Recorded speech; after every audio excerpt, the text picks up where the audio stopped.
All right, go, but pause so I can edit out this beginning part.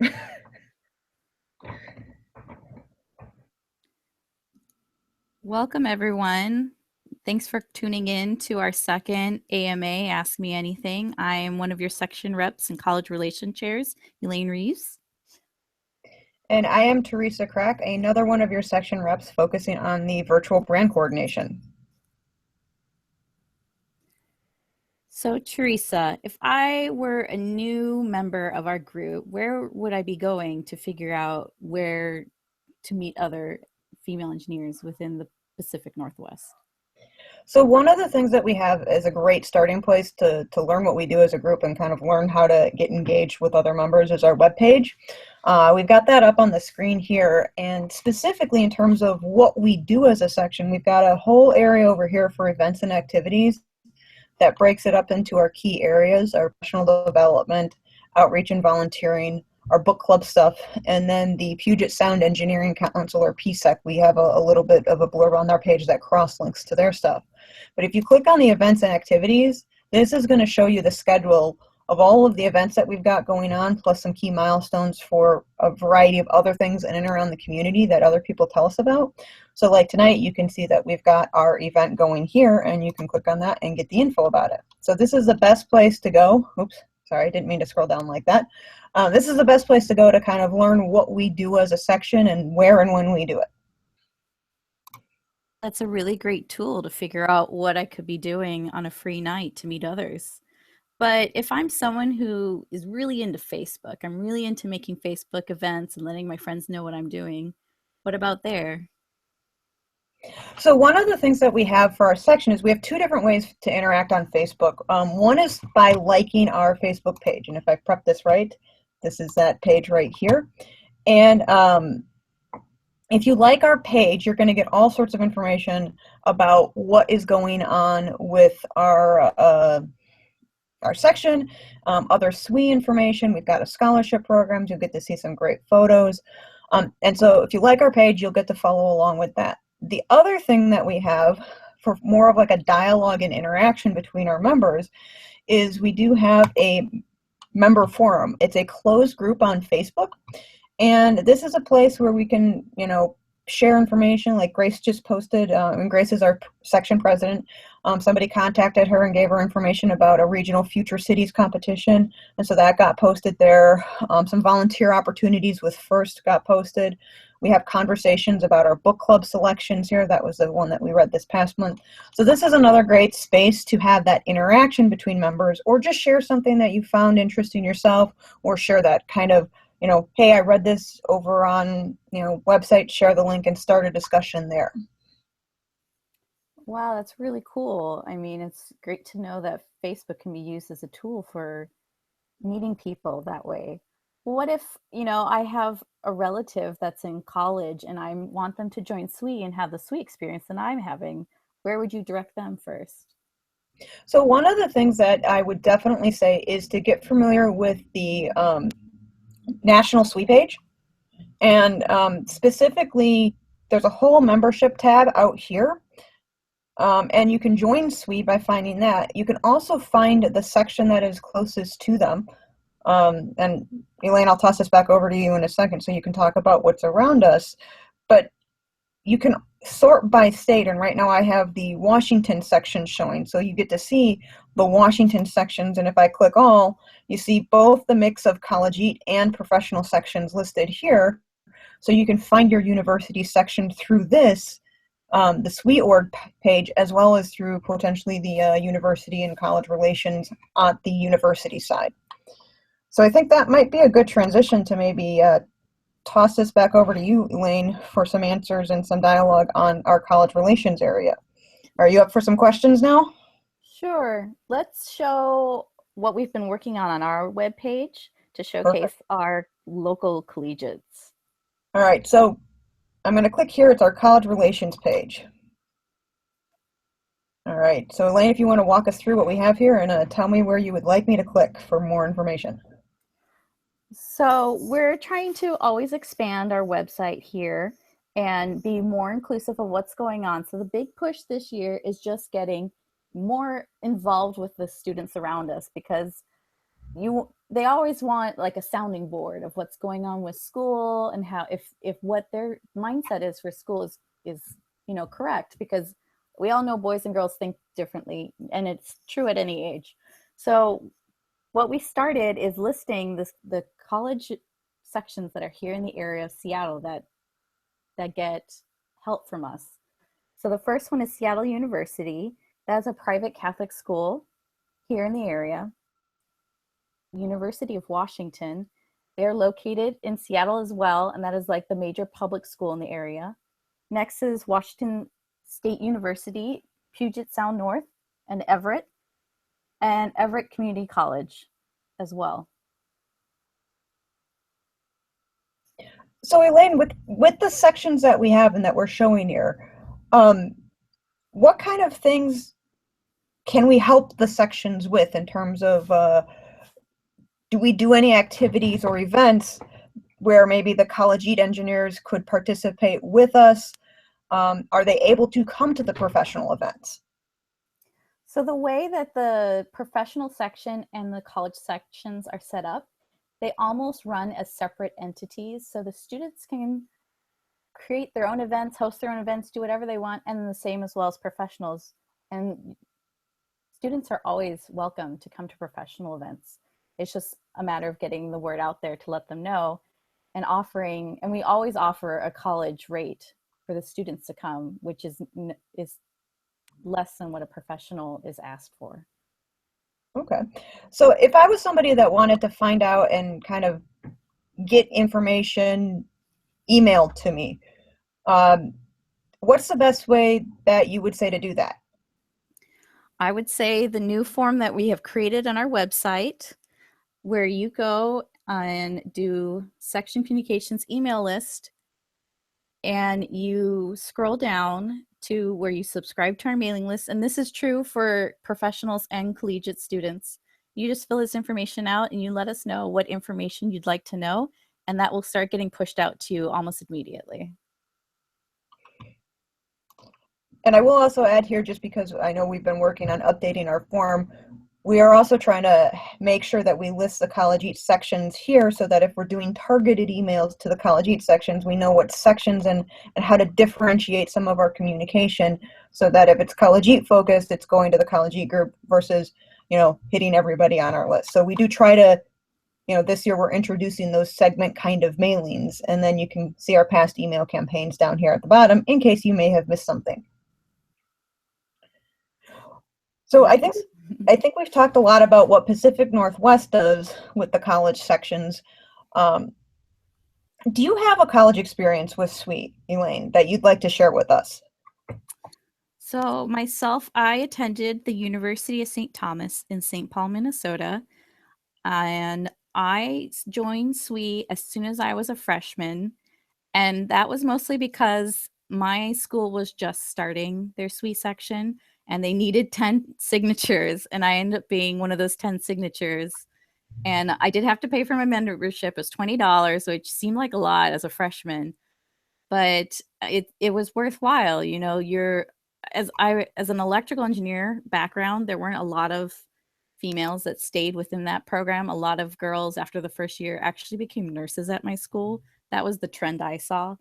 And if they stayed in engineering, it was usually mechanical engineering. So we wouldn't have classes that overlapped at all. They were pretty separate except for physics and math classes. So it was a great way for me to kind of talk to other female engineers, bounce ideas off of them.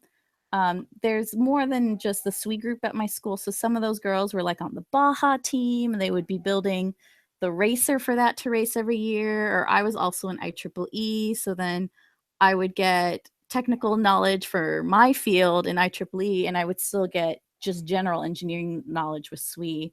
And I stayed in SWE until I graduated. And even while I was there, I moved up from vice president to president and ran the student section for a year. And I introduced a bowling competition between all the engineering, math, and science groups. I felt when I was a student that sometimes with engineering, you feel isolated, especially when you're in your own degree program.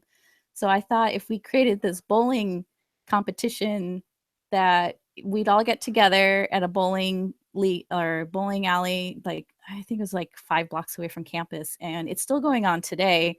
And we would do one in the fall and one in the spring, and there was like 3 years in a row where math team would always win, and like chemistry would win, and it would just like blow your mind, because some people would double major and they pick which team they wanted to be in. But it was a lot of fun, and I just continued it on into my professional career, because I knew that at work it's the same thing. Like, you're always around people who think the same way, where I want to be around mechanical engineers and civil engineers and chemical engineers and talk about work and not work, and how we use engineering, and how like we all think similarly even though we do different jobs. That's a pretty cool story, and I think that bowling idea is pretty kind of fun there. So thank you for sharing that, Elaine, and I hope that those that are able to either listen in on the live stream or on the replay broadcast have their own SWE stories, whether it's at the college level or whether it's at the professional level. That, you know, when you share those stories and you do those networking, it's a great way to also meet people and kind of understand people's different backgrounds. Yeah. So Teresa, what did you do SWE in college, or did you only join as a professional? So I did SWE in college for basically I did a dual degree program, and the first part of the program I was at a university that did not have a SWE chapter or section or affiliate. But when I transferred to the University of Minnesota at Twin Cities, I got involved in the SWE section there. In that case, we had plenty of members, and on a very tight 5-year plan with a very minimal budget, I participated in this section. While I did not necessarily technically join SWE, I really enjoyed the activities and hearing the speakers come in and participating in the meetings, and going out and doing anything from community outreach. I think one of my favorite things to do was we'd get a whole bunch of SWE members, and in the fall we'd go rake leaves for the people that maybe weren't able to go out and do that. And it was a great community service, and it also helped showcase how just women engineers can make a difference in their community, whether it's doing engineering or not. And it helps put a face to the fact that, yes, we are engineers, and yes, we're kind of awesome. And I know one of the other things that we did a lot of was just bringing in speakers. The Twin Cities was a fantastic area for bringing in professional speakers from all kinds of events, and that actually inspired me as a professional to make sure that I stay connected to the collegiate sections that were around me, and specifically out here in the Puget Sound area, staying connected with them in a way that offering the ability to come in and speak on a topic or help support them, because I think that's paying it forward, because I saw so many great speakers when I was a student that helped inspire me, that, you know, maybe I can help inspire somebody when I go out and speak at a, whether it's a conference or at a college section meeting or a, you know, evening with industry. That's really cool, Teresa. I think a big thing for everyone to think about, whether you're listening to this live or this is, or you're listening to the recording, is that all of our student sections are doing various things of giving back to the community in various ways. I don't know whether or not they let professionals come in for that, but we do the same thing too here as professionals, where we do things where we help the Girl Scouts get their science badges. I did that every year when I was part of Region J in Minnesota when I first had my first job. And I thought it was just great working with the girls and kind of seeing them light up as they learned about the different disciplines and getting their science badges to put on their sashes. I was never a Girl Scout, so I never did that, but I thought it was very cool. Yeah. Well, and that actually brings up a kind of a thing in terms of things that the professional section can offer those in the collegiate sections. And I realize we should have probably flagged this earlier in the discussion, but SWE PNW does have a scholarship program. And we offer scholarships for a range of people. You can see on our scholarships landing page, we have our certification of merit, which is offered to high school seniors that are going to basically be going into an engineering program at a university. And then we have a mixture of 3 scholarships here that target either the junior third year student or the sophomore second year student. And our scholarship program is actively open right now. We do encourage people to share this information and do that. You can download the application right here in the form. It has all the details on the scholarships plus the form you would complete. And the application deadline is December 31st. So if you are a college student listening to this, or you know somebody who is a college student, please help share this information, because we really do want to pay it forward, not only with our expertise and skills, but also with the monetary value that can help make the difference in a college student's education. Yes, and if you've told someone once, you should tell them twice, because I know right now it's like either finals week or pre-finals week, and you get so caught up in studying for your finals and trying to complete the year that this deadline might slip by it's December 31st of this year. Yeah, and this is a program that we do offer on an annual basis.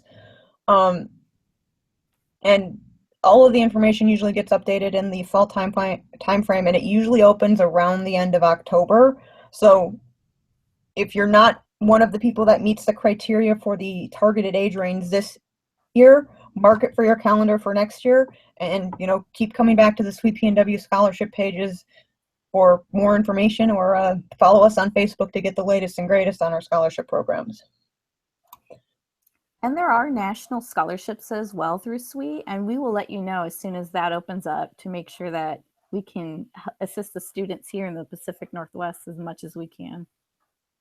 Yeah, and I will definitely also say that the landing page here, which hopefully is loaded now on the shared screen, there's a lot of great information at SWE.org on scholarships, and they have they're doing a lot more with interaction on the webpage, and they've got a whole actual searchable thing down here where you can search by your year and search by keyword, and you can work your way through this and find some great scholarship opportunities here as well that are, maybe some of them are going to be SWE, some of them might be linked to other ones. I will honestly say I'm not that familiar with all of the scholarship details, but it's a great landing page if you're looking for scholarships for yourself or for the college student in your life.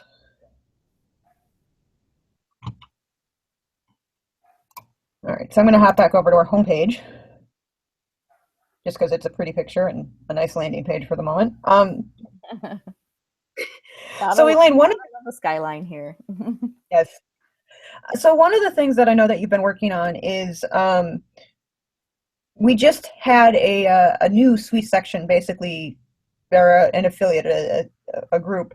I believe that was the North Puget Sound one, the Washington State University, right? Ooh, I believe so. We have two now. All right, this is where I get to go check the Facebook page because I know we posted on it. Yeah. Yeah, I wasn't 100% involved in assisting with that, but basically a smaller school that doesn't have enough people, specifically female engineer backgrounds, to sign up to create a collegiate section. The minimum's 10 members. You can sign up as a affiliate, and as an affiliate you only need 4 people, but those 4 people can't be like seniors. They have to be in school for at least 2 years, because we can't approve a group and then have it disappear within a year, which does happen. Sometimes groups come and go. It's just the nature of what people are studying, and if people know about the groups or not. But we did just get, yes, Puget Sound Everett approved. So congratulations to them if they're listening on here. Yeah, and I do know that it was a long process to try to work through all of the hoops and get all of the right people on there. So buku props for sticking with it and getting that going. And they had a great picture up on their webpage. So looks like a good group of people there. So one question I have for you, Elaine, so we've talked about the kind of the professional level, and we've worked down to the college level. Is there anything that SWE does in terms of like a program for those that are in like high school? We do, and I believe it's called SWE Next. And I believe this is the page that we should be showing. Yes. So SWE Next, I I don't personally know a whole lot about it, but SWE Next I know is free to students until they're 18. I don't know what the minimum age is 13 years old, but it's a great way if you, because some people you just know when you're younger that you want to be an engineer or you kind of are leaning towards the math and sciences, but maybe you don't know what kind you want to be. This is a great way of meeting people in the field and learning more about what engineers do and what they don't do. I have a lot of people when they first think of engineers, they're like, "Oh, are you a train conductor?" No, not a train conductor. "Oh, do you pick up garbage?" No, I don't pick up garbage. So it's a great way to get students involved in thinking about what they want to be when they grow up or have an idea. Yeah, and I just happened to click on the what the benefits are on their page. So they've got a fairly decent landing page out on SWE.org as well. But some of the great benefits here is just the connection into the networks and the associations that SWE has with not only its members, but with other professional organizations. And it's a great way to sort of get that foot in the door to see maybe what experiences you can get at a high school level or an early college level to help foster, the learning environment or that passion for engineering or even, anything in the STEM field. So we definitely encourage those with the younger of the youngest generations, in terms of those high schoolers, to check out SWE Next and look at the resources that they offer here on the SWE Next page here, on the main SWE page. And they do also have things like, how do you start a SWE Next club, try cool engineering activities, and some basic information that, even if there isn't a SWE Next club in your area, might still be great information for either engineers or parents to share with those, kids in their life to kind of help inspire the next generation. So I'll jump back over to our pretty homepage here. And I'm going to just do a quick check over on our YouTube live broadcast to see if I can't check if anybody is out there. It's hard to tell sometimes how many people might be watching us. If you are watching us and you can find the chat bar to the right of the video, comment and say hi so that we know we're there, because I think we're basically at the point, Elaine, that we're going to open it up for questions, with the exception of we did want to make an official announcement tonight that our book club has selected their book for January, and we are going to be reading The Rosie Project by Graham Simpson, and that will be posted out to the Facebook page, and an email will go out to the book club email so that you've got the proper title and author spelling. But yeah, we're excited to announce that book, and we're hoping to announce a few more books so that people can read ahead at a leisurely place, and we're looking forward to that discussion in January. Elaine, was there anything else on your side that you wanted to highlight before we maybe really see if we have any Q&A out there? I would like anyone to offer us up any suggestions for future AMAs or a tailored virtual talk. We've been batting around ideas kind of like, master's degree. Does it make more sense to go full-time, or does it make more sense to work and do your master's? And there's different people in the section that we're going to pull together for something like that, or like a table talk of that sort. So, or like if there's other topics that people want to hear about and hear other people's opinions on, like whether or not it makes sense to get certifications or the PE exam, depending on what you do in your field or what you're looking to do. We can get people together for that kind of a table talk. So any ideas that people have for conversations they'd like to have? Yeah, that's a great point, Elaine. And I'll also add to that we're also looking for people that might want to speak on these topics, or if you've got a topic that you're passionate about that we can do in a virtual space, or if you want to try to do it in a live space. I know one of the things that I like doing, whether it's online or in person, is I like using my fellow SWEsters as an audience when I need to practice some of my presenting skills. So if you've got something that you've got a passion for and you want to get up and speak on it, let us know. We'll help connect you to the right part of SWE, whether it'll be a virtual event or an in-person event. And then also, before I forget, because I promised Katie that we would make sure that we kind of put the save the date information out there. We are doing a professional development skills event in January on the 22nd with Jet City Improv. The event is not quite fully detailed out in terms of the actual kind of sign-up logistics. However, we do pretty much have the date and time ironed out right now. So if you're interested in joining us for that, I do know that there's going to be a limited sign-up. So keep an eye on the calendar and the Facebook page and your email to get the latest communication and sign up for that when you see it, because I'm going to guess it might fill up fairly quickly. So we look forward to seeing whoever can join us for that. And it should be an exciting thing. We did a similar kind of Jet City Improv, or at least an improv thing at the ABJ conference, and it was a lot of fun. All right, so I think with that, we are to the open questions part of this, and I've been navigating around on the YouTube, and I'm not seeing a lot of interaction out there. So if you are out there, please go ahead and say something on the chat, or send something over to the section rep email. If you've got a question, we'll give it a few minutes here and kind of vamp for a little bit of time. And I guess we'll just kind of open up the floor if anybody's out there for any questions.